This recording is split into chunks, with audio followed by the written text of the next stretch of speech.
আপনারা অনেকেই এই বিষয়টি নিয়ে কথা বলছেন যে আসলে কন্টেন্ট মনিটাইজেশন আপনার ফেসবুক পেজের মধ্যে চালু হওয়ার পরে আপনাদের ইনকামগুলো একদমই ডাউন হয়ে গিয়েছে, আপনারা আর আগের মতো ইনকাম জেনারেট করতে পারছেন না। তো বন্ধুরা, আজকের এই ভিডিওটিতে এই বিষয়টি সম্পর্কেই বিস্তারিত আলোচনা করব যে আসলে কন্টেন্ট মনিটাইজেশন পাওয়ার পরে আপনারা কিভাবে আপনার ইনকামগুলো আরও বেশি ইনক্রিজ করবেন এবং দ্রুত আরও বেশি ইনকামে আপনারা সক্ষম হবেন। তো বন্ধুরা, ভিডিওটি খুবই ইনফরমেটিভ হতে চলেছে। অবশ্যই ভিডিওটি শেষ পর্যন্ত দেখুন এবং আপনি যদি আমার চ্যানেলে প্রথমবার এসে থাকেন অবশ্যই চ্যানেলটি সাবস্ক্রাইব করে দিয়ে পাশে আসা বেল নোটিফিকেশনটি অন করে দিবেন, যাতে করে ভবিষ্যতেও ফেসবুক রিলেটেড এমন আরও ইনফরমেটিভ কন্টেন্টগুলো আপনারা পেতে থাকেন।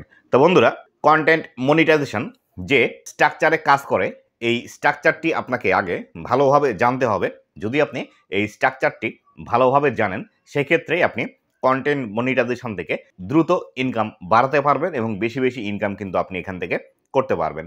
তো বন্ধুরা, কন্টেন্ট মনিটাইজেশন যেভাবে কাজ করে এটি হলো আপনাকে সকল ধরনের কন্টেন্ট এর মধ্যে পাবলিশ করতে হবে। আপনি যদি শুধুমাত্র একজন রিলস ক্রিয়েটর হয়ে থাকেন, কন্টেন্ট মনিটাইজেশন পাওয়ার পর শুধু যদি আপনি রিলস ভিডিও ফেসবুকের মধ্যে পাবলিশ করেন, তাহলে সেই ক্ষেত্রে এখান থেকে আপনাদের ইনকাম তেমন একটা বেশি আসবে না। অবশ্যই আপনাকে রিলস ভিডিওর পাশাপাশি বড় ভিডিও আপলোড করতে হবে, লেখা পোস্ট করতে হবে, টেক্সট পোস্ট করতে হবে। এই সকল বিষয়গুলো আপনাকে মেনটেন করে ফেসবুকের মধ্যে কাজ করতে হবে। অথবা আরেকটি বিষয়, আপনারা যদি মেনটেন করে ফেসবুকের মধ্যে কাজ করেন তাহলে সেই ক্ষেত্রে আরও বেশি কিন্তু ইনকাম আপনি ফেসবুকের মধ্যে করতে পারবেন। সেটি হলো আপনার কন্টেন্ট মনিটাইজেশন পাওয়ার পর একটি বিষয় খেয়াল করে দেখবেন আপনার এখানে কোন বিষয়টি থেকে বেশি ইনকাম হচ্ছে। যদি আপনার রিলস থেকে বেশি ইনকাম হয় তাহলে সেই ক্ষেত্রে বেশি বেশি আপনাকে রিলস ভিডিওর উপর ফোকাস করতে হবে। তবে অবশ্যই রিলস ভিডিওর পাশাপাশি অন্যান্য যেসব কন্টেন্টগুলো আছে সেগুলোও পাবলিশ করতে হবে। আবার যদি বড় ভিডিও থেকে বেশি ইনকাম আসতে আপনার শুরু করে তাহলে সেই ক্ষেত্রে আপনাকে বড় ভিডিও বেশি বেশি আপলোড করতে হবে। সেক্ষেত্রে রিলস এবং টেক্সট পোস্ট এবং ইমেজ পোস্ট কমিয়ে দিতে হবে।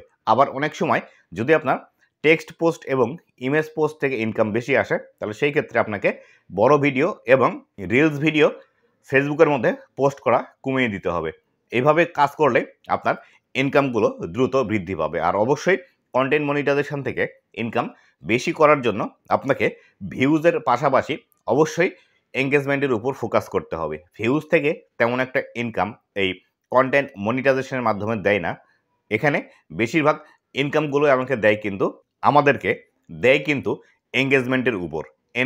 এঙ্গেজমেন্ট বলতে যে বিষয়টিকে বোঝায় ফেসবুক, সেটি হলো বেশি বেশি আপনার ভিডিওতে লাইক আসতে হবে, কমেন্ট আসতে হবে, শেয়ার আসতে হবে, রিয়াকশান আসতে হবে। তাই অবশ্যই আপনাকে ভিডিও শুধুমাত্র ভিউজের উপর ফোকাস না করে কিভাবে এঙ্গেজমেন্ট বাড়ানো যায় এবং কিভাবে দর্শকরা আরও বেশি বেশি আমাদের ভিডিওতে লাইক, কমেন্ট এবং রিয়াকশান করবে, এই বিষয়গুলো নিশ্চিত করে তারপরে একটি ভিডিও তৈরি করতে হবে এবং ভিডিওর মধ্যে এমন কিছু বিষয় বলতে হবে যাতে করে আরও বেশি এঙ্গেজমেন্ট আমাদের ভিডিওতে আসে।